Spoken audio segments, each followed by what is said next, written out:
Ishami ryo gutekaniriza impanuka Assurance Big V ryatunganije inyigisho ku bakozi bazofasha mu gutanga inyigisho mu bisata bitandukanye. Intumbero y'izo nyigisho, iki gikorwa gifise intumbero yo kungura ubumenyi ku ba agents commerciaux tuzokorana mu gisata ca assurance babita ba mandataires non salariés, kugira ngo bazogende barigisha quartier par quartier, kugira ngo abantu bose bamenye ibijanye na assurance vie, cyane cyane amaproduit dusanzwe tudandaza muri assurance vie.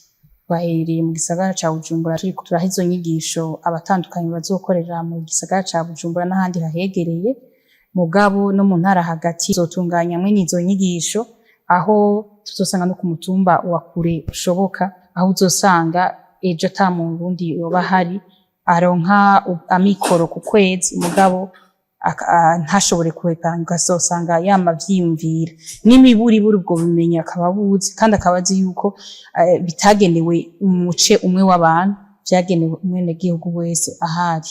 Isanzwe rifise ibisata vyinshi nkuko bibandanye bivugwa n'uwo arirongoye. Dusanzwe dufise amaproduit atandukanye tudandaza. Akamaro ka assurance vie nuko umuntu ariziganiriza biciye nko muri assurance education, aho umuvyeyi ashobora kuziganiriza umwana kugira ngo azoshobore kuriha amashure yiwe ya kaminuza. Hariho n'ubundi buryo mu kuziganya ku kwezi ku bantu baba bakora abo twita les salariés, canke n'abandi bitunganya bakaronka kwezi ayo baziganya kugira ngo batunganye kazoza, maze bazokukurukira bafise ico bashoboye kuziganya bagashobora gukora umugambi. Ikindi akamaro ka assurance vie nuko umuntu akiriho arashobora kuvuga ati ndiko ndaziganya kugira ngo hagize ikinshikira nkitaba Imana namba nari nsumira umuryango uzosige wifumbereje, ahubwo uzoshobore guca uronka ikiwusahiriza. Assurance vie ikorera mu bisata bitandukanye nyamukuru bine. Hariho iyo twahereyeko assurance education, assurance pension complémentaire, ni ku bintu tuba twita vyerekeye capitalisation.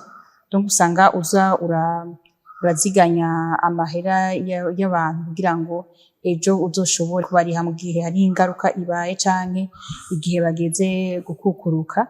Hariho niyo twita assurance protection crédit, iyo nayo itunganijwe mu gihe nk'umuntu yasavye ingurane yaba muri microfinance canke muri banki, ukuntu tuzoriha igihe yitavye Imana, tukariha umuryango kugira ngo imwe twahora tubona umuntu yahora akora akaba yarafashe ingurane ahantu yitavye Imana, usanga baje gufata nk'inzu yari afise, ivyo tukabisezerera. Abarundi batari bake bakaba bataratahura akamaro ko kuziganiriza impanuka, kuko abenshi babikora ku gutinya ibihano nko kuri assurance z'ingendeshwa n'ibindi.